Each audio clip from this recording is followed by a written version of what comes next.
साथियों, आप सभी का विजय विज्ञान के प्लेटफॉर्म पर स्वागत है। इस वीडियो में हम लोग कुछ महत्वपूर्ण करंट अफेयर को देखेंगे तथा उनसे संबंधित महत्वपूर्ण बिंदुओं की विस्तार से चर्चा करेंगे। तो चर्चा को प्रारंभ करते हैं। सबसे पहले हम लोग बात करेंगे चाबहार रेल परियोजना से ईरान ने भारत को अलग किया है, इसके संदर्भ में। तो इसके संदर्भ में जो भी विभिन्न दृष्टिकोण हैं या जो भी विभिन्न पक्ष हैं, उनके बारे में हम लोग यहाँ पे विस्तार से चर्चा करेंगे। तो चर्चा को आगे बढ़ाने से पहले यह चीज़ याद रखिएगा कि यह जो पूरा टॉपिक है, यह आपके मुख्य परीक्षा के प्रश्न पत्र नंबर 2 के तहत जो भारत एवं इसके पड़ोसी संबंध वाला जो टॉपिक है, उसके अंतर्गत यह कवर हो जाएगा। तो सबसे पहले संदर्भ की बात करते हैं। तो ईरान सरकार ने चबहार बंदरगाह से जहेदान तक रेल लाइन निर्माण परियोजना से भारत को अलग करने का निर्णय लिया है। ईरान जो है अब फंडिंग में देरी होने के कारण भारत की सहायता के बिना ही इस परियोजना को पूरा करेगा। अब हमारे लिए चर्चा का विषय क्या है? तो भारत सरकार ने अफगानिस्तान तथा मध्य एशिया के साथ व्यापार करने हेतु एक वैकल्पिक मार्ग बनाने के लिए अफगानिस्तान तथा ईरान के साथ एक त्रिपक्षीय समझौता किया था तथा ये जो चाबहार रेल परियोजना का जो निर्माण है, इसी त्रिपक्षीय समझौते के तहत भारत की प्रतिबद्धताओं का ही एक हिस्सा था। अब यह समझौता हुआ कब था? तो इस समझौते को वर्ष 2016 में प्रधानमंत्री नरेंद्र मोदी की तेहरान यात्रा, तेहरान जो कि ईरान की राजधानी है, तो तेहरान यात्रा के दौरान अंतिम रूप दिया गया था। और इस समझौते के तहत भारतीय रेलवे कंस्ट्रक्शन लिमिटेड ने $6 बिलियन की वित्तीय सहायता के अतिरिक्त रेलवे लाइन परियोजना में सहयोग करने का वादा किया था। परंतु इस परियोजना पर कार्य आरंभ होने से पूर्व ही संयुक्त राज्य अमेरिका ने ईरान पर प्रतिबंध लगा दिया था। हालांकि इस विशिष्ट रेल परियोजना के लिए अमेरिकी प्रतिबंधों में छूट प्राप्त थी, फिर भी दिक्कत क्या हुई? भारत के लिए उपकरण आपूर्तिकर्ताओं को तलाश करने में कठिनाई हो रही थी। क्यों हो रही थी? क्योंकि जो अधिकांश आपूर्तिकर्ता थे या जो अधिकांश आपूर्तिकर्ता कंपनियां थीं या जो देश थे, वो अमेरिकी कार्रवाई के भय से उन्होंने आपूर्ति करने से अपने हाथ पीछे कर लिए थे। तो इस वजह से भारत को इसमें दिक्कत हो रही थी और अंततोगत्वा जो है फंडिंग में देरी हुई और ईरान के द्वारा भारत को इस परियोजना से अलग कर दिया गया। अब इस संदर्भ में यह जो कदम ईरान के द्वारा उठाया गया है, इससे भारत के लिए चिंता का विषय क्यों है? तो जो भारत की चिंता है उनको एक बार देख लेते हैं। तो जो चाबहार रेल परियोजना है, इसके संबंध में ईरान द्वारा यह निर्णय ऐसे समय में लिया गया है, यह निर्णय मतलब भारत को इस परियोजना, रेलवे परियोजना से अलग करने का, जब चीन ईरान के साथ, जो चीन है ईरान के साथ 25 वर्षीय आर्थिक और सुरक्षा साझेदारी को अंतिम रूप देने का प्रयास कर रहा है। यह पूरी जो इनकी साझेदारी या जो समझौता है, वो $400 बिलियन के करीब का है। और ईरान और चीन के बीच इस समझौते के हो जाने पर बैंकिंग, दूरसंचार, बंदरगाह, रेलवे तथा कई अन्य परियोजनाओं सहित ईरान के विभिन्न क्षेत्रों में चीनी मौजूदगी का व्यापक रूप से विस्तार हो सकता है, जो कि भारत के हित में कतई नहीं है। ईरान जो है नई दिल्ली के लिए एक महत्वपूर्ण रणनीतिक सहयोगी रहा है और चीन ईरान समझौता है, इस क्षेत्र में भारत की संभावनाओं को काफ़ी क्षति पहुंचा सकता है। और यह क्षति और भी ज़्यादा नुकसानदायक हो सकती है। क्यों? क्योंकि हाल ही में चीन के साथ सीमा विवाद के पश्चात भारत के चीन के साथ संबंध जो है वो और अधिक तनावपूर्ण हुए हैं। अब थोड़ा सा चाबहार बंदरगाह के बारे में देखें। तो जो चाबहार बंदरगाह है, यह ओमान की खाड़ी पर स्थित है तथा यह ईरान का एकमात्र समुद्री बंदरगाह है। और इस बंदरगाह को उन्नयन करने का या अपग्रेडेशन करने का, इसका विकास करने का कार्य जो है भारत के द्वारा किया जा रहा है। इसको अभी हम लोग मैप में भी देख लेंगे। अब बात कर लेते हैं कि भारत के लिए जो चाबहार बंदरगाह है, इसका महत्व क्या है।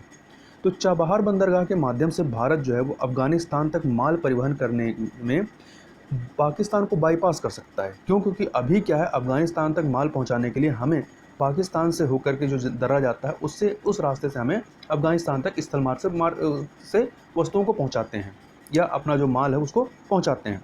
अब यदि हम ये बंदरगाह विकसित हो जाता है, तो इस बंदरगाह का प्रयोग करके हम पाकिस्तान को बाईपास कर सकते हैं और इस बंदरगाह के माध्यम से भारत की ईरान तक पहुंच में वृद्धि होगी और ईरान भारत के लिए अंतर्राष्ट्रीय उत्तर दक्षिण परिवहन गलियारे, international north south transport corridor के लिए प्रवेश मार्ग प्रदान करेगा, जिससे भारत जो है रूस, ईरान, यूरोप तथा मध्य एशिया से समुद्री, रेल और सड़क मार्गों से जुड़ सकेगा। और इसके माध्यम से भारत को अरब सागर में चीनी मौजूदगी, मतलब जो चीन की जो मौजूदगी है, चीन की मौजूदगी का मुकाबला करने में भी सहायता मिलेगी। तथा कैसे? चीन जो है वो पाकिस्तान में ग्वादर बंदरगाह के माध्यम से अरब सागर में अपनी स्थिति को मजबूत करने का प्रयास कर रहा है। जबकि आप मैप पे देखेंगे तो चीन की कोई भी सीमा जो है वो आपका अरब सागर से नहीं जुड़ती है। तो इसके लिए इसने क्या किया, पाकिस्तान का जो ग्वादर बंदरगाह है अरब सागर तट पर, वहाँ तक इसने अपनी पहुँच या अपनी मौजूदगी दर्ज करा ली है। और जो ग्वादर बंदरगाह है ये चाबहार से सड़क मार्ग से 400 किलोमीटर तथा समुद्री मार्ग से 100 किलोमीटर से कम की दूरी पर स्थित है। तो इस प्रकार से भारत के रणनीतिक महत्व का भी ये बंदरगाह हो जाता है आपका चाबहार बंदरगाह। और राजनयिक दृष्टिकोण से चाबहार बंदरगाह को मानवीय कार्यों, ह्यूमैनिटेरियन ऑपरेशन के समन्वय करने हेतु भी इस्तेमाल किया जा सकता है। अब चूंकि यहाँ पर हमने बात की तो यहाँ पर थोड़ा सा ईरान के बारे में जब बात की तो यहाँ इस क्षेत्र से खाड़ी देश के बारे में काफ़ी प्रश्न पूछा जाता है। तो खाड़ी देश क्या हैं, इनमें कौन से देश आते हैं, और यहीं पर एक कह सकते हैं संस्था है जिसका नाम है खाड़ी सहयोग परिषद, उसके बारे में भी हम लोग यहाँ पर बात कर लेते हैं और उसको मैप में भी देख लेंगे। तो सामान्यतः जब खाड़ी देशों की बात की जाती है तो मुख्य रूप से कुवैत, ओमान, सऊदी अरब, यूएई मतलब संयुक्त अरब अमीरात, कतर और बहरीन को शामिल किया जाता है। इन 6 देशों को शामिल किया जाता है। ये 6 देश जो हैं वो खाड़ी सहयोग परिषद, गल्फ कॉरपोरेशन काउंसिल GCC के संस्थापक सदस्य हैं। और इन सभी देशों की सीमा जो है वो फारस की खाड़ी से मिलती है। इसलिए इन सभी देशों को सामूहिक रूप से खाड़ी देश के रूप में जाना जाता है। यहाँ पर एक फैक्ट और याद रखिएगा कि ईरान व इराक की भी सीमा जो है वो फारस की खाड़ी से मिलती है और खाड़ी देशों में इनकी गिनती भी होती है। खाड़ी देशों की बात की जाएगी तो इसमें आपका ईरान और इराक भी आएगा, परंतु दोनों ही देश अर्थात ईरान और इराक जो हैं वो सामाजिक, आर्थिक व राजनीतिक कारणों से खाड़ी सहयोग परिषद जो GCC है इसके सदस्य नहीं बन पाए हैं। तो GCC जो है आपका खाड़ी सहयोग परिषद, उसमें 6 देश हैं। कौन कौन से? Bahrain, Kuwait, Oman, Qatar, Saudi Arab और यूएई। तो यहाँ पर यदि हम मैप में देखें तो सबसे पहले हम लोग चाबहार जो पोर्ट है उसको देख लेते हैं। तो ये आप देख सकते हैं ये गल्फ ऑफ ओमान है और यहीं पर आपका ये पूरा ईरान है। और यहाँ पर आप देख सकते हैं ये आपका चाबहार पोर्ट है और ये जिद्दान है जहाँ तक ये रेल परियोजना जानी थी। ठीक है। और हमने क्या बात की? खाड़ी सहयोग परिषद की। तो खाड़ी सहयोग परिषद को यदि देखें तो यहाँ पर आप देख सकते हैं आपका इसमें आपका शामिल कौन से हैं? सऊदी अरब, ओमान, ठीक है, ओमान है। इसके अलावा आपका यहाँ पे ऊपर जो है यहाँ पे कुवैत है, कुवैत, उसके बाद यहाँ पर आपका बहरीन है और बहरीन है और फिर आपका यहाँ पे कतर है और ये जो आपका पोर्शन दिख रहा है ये यूएई है, मतलब संयुक्त अरब अमीरात है। तो ये 6 देश जो है आपके GCC में आते हैं। कई बार परीक्षा में पूछा गया है कि खाड़ी सहयोग परिषद में कौन से देश नहीं शामिल हैं या कौन से देश हैं। तो याद रखिएगा ईरान और इराक जो है वो खाड़ी सहयोग परिषद में शामिल नहीं हैं, बल्कि जो खाड़ी देशों के अंतर्गत वो आते हैं। ये आपकी फारस की यहाँ पर खाड़ी है। और यहीं पर आप मैप में देखेंगे तो यहीं पर स्टेट ऑफ हार्मुज है, मतलब हार्मुज जल संधि है जो कि क्या करती है, इधर आपकी फारस की खाड़ी और इधर गल्फ ऑफ ओमान को मिलाने का कार्य करती है। जैसे आपसे परीक्षा में प्रश्न पूछा जा सकता है कि 2 कथन देकर के, एक कथन आपको ये दे सकता है कि जो खाड़ी सहयोग परिषद के देश हैं उनकी सीमा फारस की खाड़ी से लगती है। दूसरा कथन इसमें दे सकता है कि ईरान और इराक जो हैं वो GCC अर्थात खाड़ी सहयोग परिषद के सदस्य नहीं हैं। तो बताइए इन दोनों में से कौन से कथन सही हैं, मतलब दोनों कथन सही हैं या दोनों गलत हैं या पहला सही है दूसरा गलत है। तो यहाँ याद रखिएगा यदि आप ये देखेंगे मैप में तो आपका ईरान और इराक जो है वो खाड़ी देश तो हैं, परंतु ये GCC के सदस्य नहीं है। तो दोनों ही कथन क्या हो जाएंगे? सही हो जाएंगे। आगे चलते हैं। आगे ये जो खाड़ी सहयोग परिषद है इसके बारे में, इसकी स्थापना के बारे में थोड़ा बात कर लेते हैं। तो खाड़ी सहयोग परिषद जो है यह अरब प्रायद्वीप में 6 देशों का एक राजनीतिक और आर्थिक गठबंधन है जिसमें आपका Bahrain, Kuwait, Oman, Qatar, Saudi Arab और यूएई संयुक्त अरब अमीरात शामिल हैं। इसकी स्थापना जो है 1981 में होती है और इसका मुख्यालय कहाँ है? इसका मुख्यालय आपका सऊदी अरब के रियाद में है। और इसका एक नाम और भी है। सुरक्षा विशेषज्ञों ने खाड़ी सहयोग परिषद को अरब नाटो की संज्ञा दी है। तो याद रखिएगा यदि पूछा जाए कहीं पर किसको अरब नाटो की संज्ञा दी गई है तो खाड़ी सहयोग परिषद अर्थात GCC को। आगे चलते हैं। आगे बात कर लेते हैं ताड़ गुड़ पाल्म जगरी के बारे में। ये आपका T नहीं है बल्कि J है, ठीक है। तो यहाँ कन्फ्यूज मत होइएगा, जेगरी है। तो हुआ क्या है, यह चर्चा में क्यों है, तो तमिलनाडु में थुथुकुंडी जिले के उदगुंडी शहर से उत्पादित होने वाले ताड़ गुड़ के लिए भौगोलिक संकेतक ज्योग्राफिकल इंडिकेशन टैग हेतु अभी हाल में आवेदन दिया गया है। तो इस आवेदन ने इस प्राचीन प्राकृतिक मिठास से युक्त उत्पाद पर लोगों का ध्यान आकर्षित किया है, जो कभी मलेशिया, सिंगापुर, श्रीलंका एवं ब्रिटेन को निर्यात किया जाता था। तो याद रखिएगा, नॉर्मली हम लोग जो गुड़ खाते हैं वो क्या होता है, गन्ने का रस का होता है, जबकि ये जो ताड़ गुड़ है, ये जो ताड़ पाल्म होता है, उसका जो रस निकलता है उससे इसको बनाया जाता है। सामान्य तौर पर ताड़ गुड़ का उपयोग जो है दक्षिण भारत में रसोई की सामग्री एवं आयुर्वेदिक दवाओं के एक घटक के रूप में किया जाता है, तथा उदगुंडी शहर का यह जो ताड़ गुड़ है, जिसे स्थानीय रूप से उदगुंडी पन्नान गारुपट्टी के नाम से भी जाना जाता है। अब ये जो उदगुंडी जो शहर है और ये जो ताड़ गुड़ है, इसकी कुछ विशेषताओं को देख लेते हैं कि उदगुंडी की कौन सी ऐसी भौगोलिक विशेषताएं हैं जिसकी वजह से इस ताड़ गुड़ में विशेष तरह के गुण आ जाते हैं। तो कम वर्षा होने के कारण इस क्षेत्र में लाल टिम्बा रेत, रेड ड्यून सैंड में नमी कम होती है, इसलिए जो होता है पल्मीरा वृक्षों, जो पल्मरी ट्रीज होते हैं, इनका रस अधिक चिपचिपा होता है अर्थात गाढ़ा होता है। अन्य क्षेत्रों के विपरीत, जहां किड़वन से बचाने के लिए मिट्टी के बर्तन में वृक्ष के रस को इकट्ठा करके औद्योगिक चूने का लेप किया जाता है, औद्योगिक चूने का लेप किया जाता है, वहीं इस क्षेत्र में जो आपका ये रस इकट्ठा किया जाता है, वो इस क्षेत्र में जल में घुलित सीसेल्स को जो है लाइम एजेंट के रूप में अर्थात चूने के रूप में इसका उपयोग किया जाता है। इससे गुड़ में को नमकीन स्वाद मिलता है। तो ये एक प्रकार से इसकी खासियत हो जाती है। तथा थुथुकुंडी जिले में एक प्रमुख पेशे के रूप में पल्मीरा के जंगलों में ताड़ी एवं गैर मादक, मतलब जो कि नशा युक्त नहीं होती, तो गैर मादक ताड़ रस बनाया जाता है। आगे चलते हैं, आगे बात करते हैं निष्ठा के बारे में। तो निष्ठा क्या है देख लेते हैं। तो सबसे पहले बात करते हैं चर्चा में क्यों आया है। तो हाल ही में केंद्रीय मानव संसाधन एवं विकास मंत्री द्वारा आंध्र प्रदेश के 1200 की रिसोर्सेज पर्सन के लिए पहला ऑनलाइन निष्ठा कार्यक्रम शुरू किया गया है। की रिसोर्सेज पर्सन मतलब ऐसे व्यक्ति जिनको पहले ट्रेनिंग दी जाएगी, अब और आगे चल के ये अन्य व्यक्तियों को ट्रेनिंग देने का कार्य करेंगे। तो इस कार्यक्रम के बारे में बात करें तो यह जो है, यह समग्र शिक्षा के तहत प्रारंभिक स्तर पर स्कूल प्रमुखों एवं शिक्षकों की समग्र उन्नति के लिए एक राष्ट्रीय पहल है, या इंग्लिश में कहें तो national initiative for school heads and teacher holistic advancement. तो इसी का जो शॉर्ट फॉर्म है वो क्या है, निष्ठा है। तो निष्ठा का फुल फॉर्म क्या होगा, national institute for school heads and teachers holistic advancement. तो ये एक प्रकार से जो कार्यक्रम है, ये टीचर और जो एक प्रकार से जो हेड ऑफ स्कूल हैं या प्रिंसिपल हैं, उनके उन्नयन के लिए है। मतलब उनके चीज़ों में, मतलब उनको सिखाने की जो विधियां हैं उनमें अपग्रेडेशन करना, जिससे वो बच्चों के जो सीखने के जो परिणाम है उसमें सुधार किया जा सके। तो समग्र शिक्षा जो है या सीखने के परिणामों में सुधार करने के लिए मानव विकास जो मंत्रालय है, मानव विकास संसाधन मंत्रालय, उसका एक फ्लैगशिप कार्यक्रम है।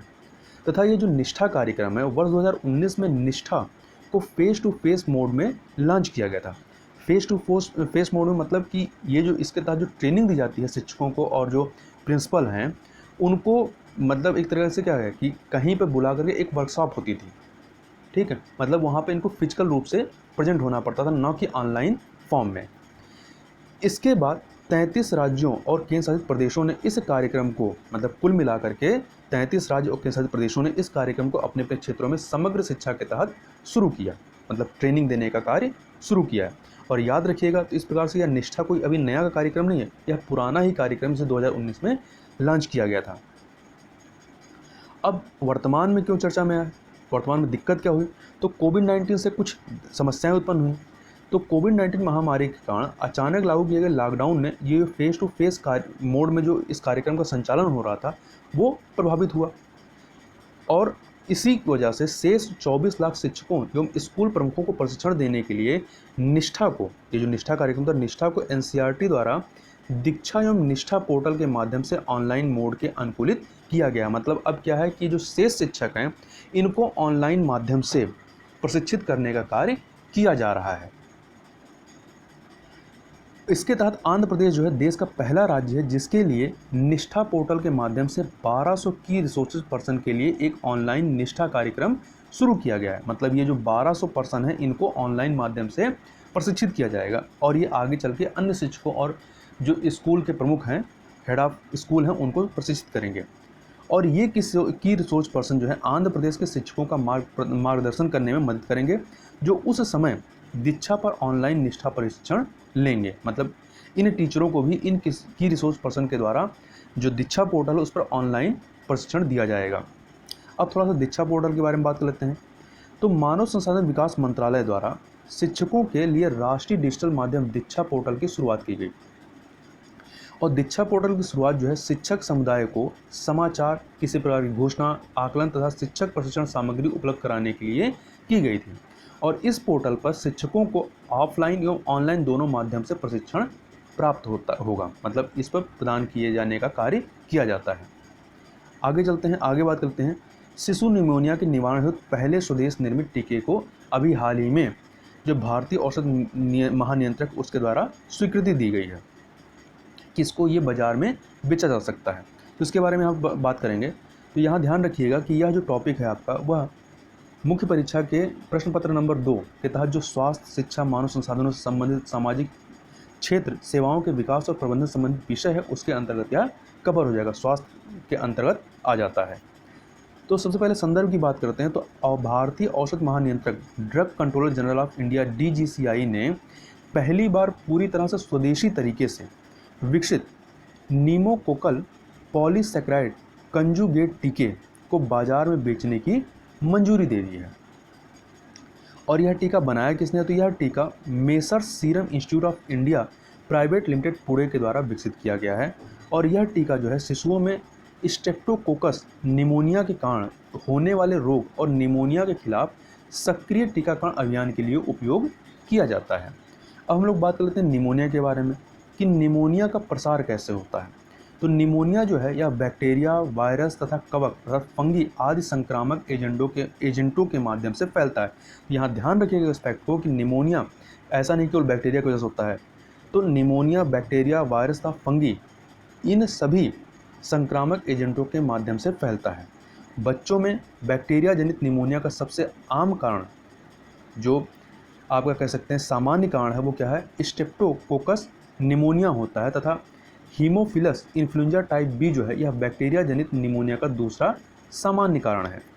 इसके अलावा रेस्पिरेटरी सिंक्राइटल वायरस जो है यह निमोनिया का सबसे आम वायरल कारण है। मतलब जो आपका वायरस से होता है।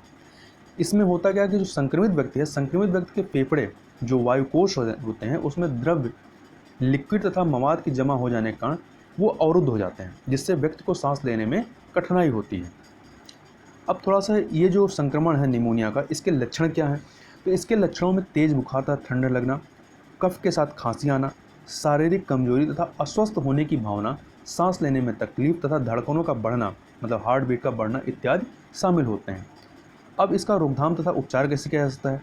तो निमोनिया के निवारक उपायों में स्वच्छता तथा निमोनिया कारक जीवाणुओं के लिए प्रतिरोधी टीकाकरण को सम्मिलित किया जाता है।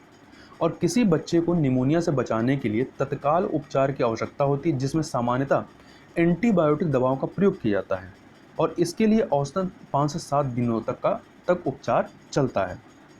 आगे चलते हैं, आगे बात करते हैं भारत ऊर्जा मॉडल फोरम के बारे में, इंडिया एनर्जी मॉडलिंग फोरम के बारे में।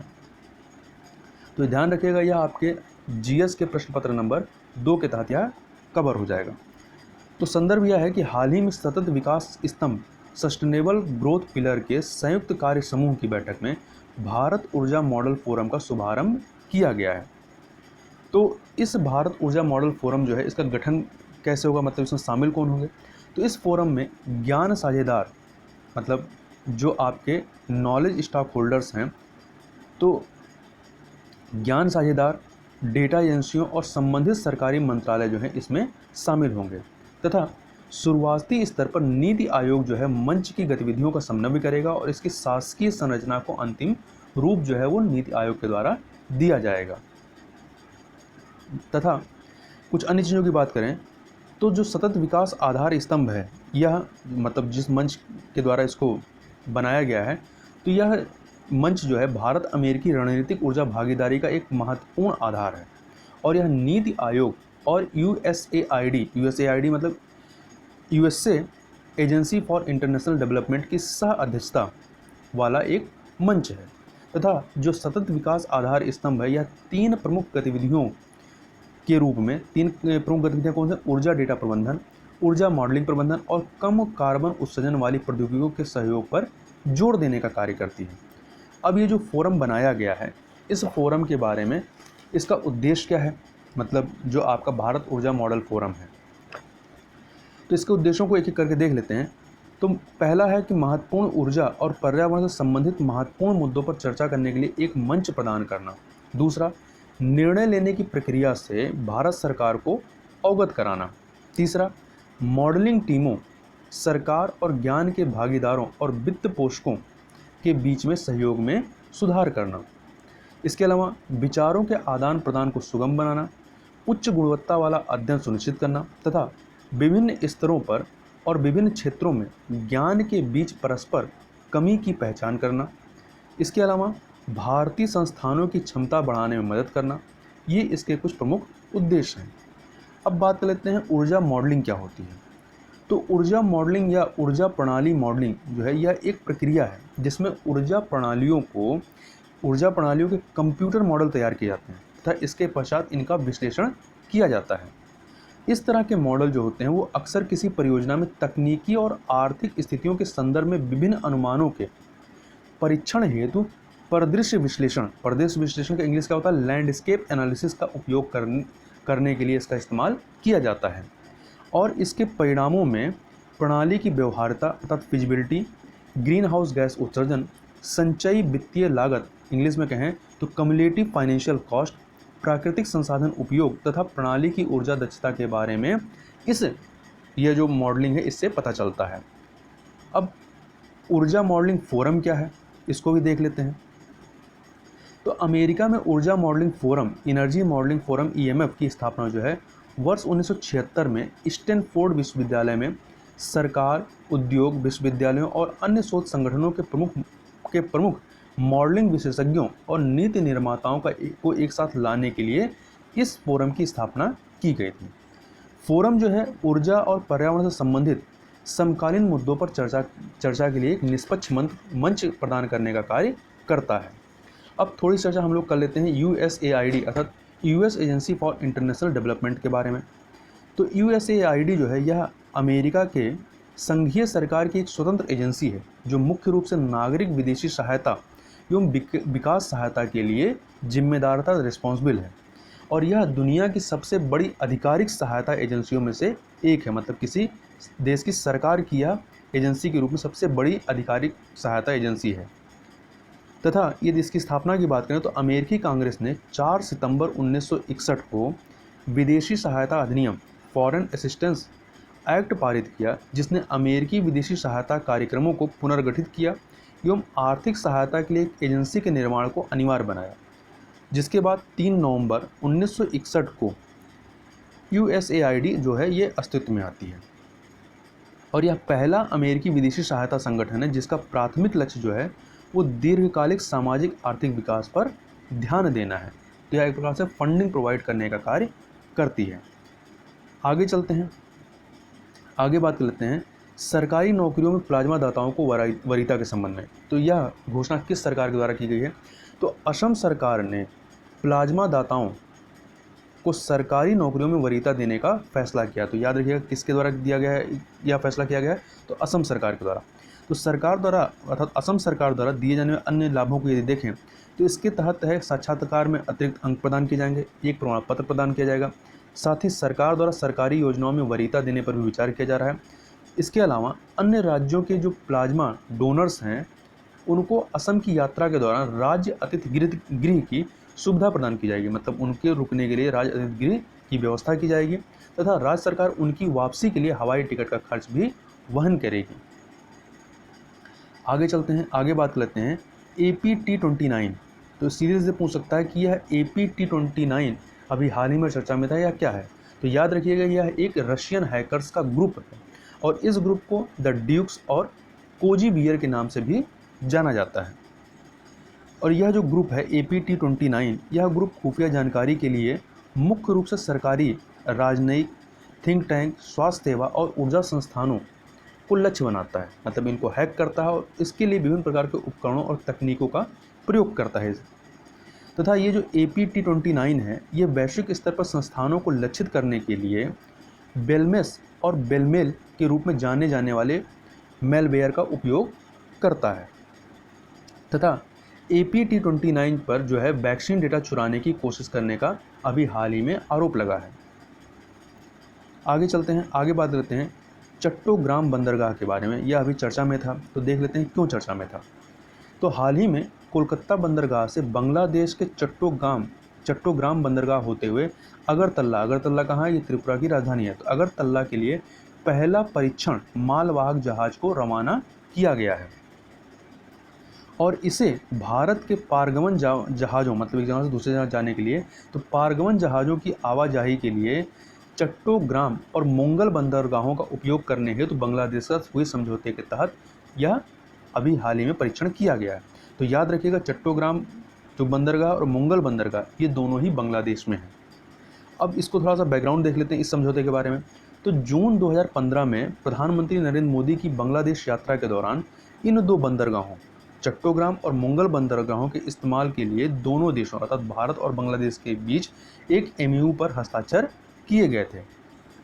तथा भारत जो है इन दो बंदरगाहों चट्टोग्राम और मोंगल बंदरगाहों का उपयोग जो है उत्तर पूर्वी जो नॉर्थ ईस्ट के जो राज्य हैं हमारे, उनके लिए सामान के परिवहन के लिए करेगा, क्योंकि स्थल मार्ग से जाने में काफ़ी जो है संसाधन लगता है और काफ़ी ज़्यादा खर्चा कॉस्टली पड़ता है, तो इसलिए इसके समझौता किया गया है। तो इस प्रकार से यहाँ पर हमने कुछ महत्वपूर्ण करंट अफेयर को देखा। तो इस वीडियो में बस इतना ही, मिलते हैं नेक्स्ट वीडियो में, तब तक के लिए बहुत बहुत धन्यवाद।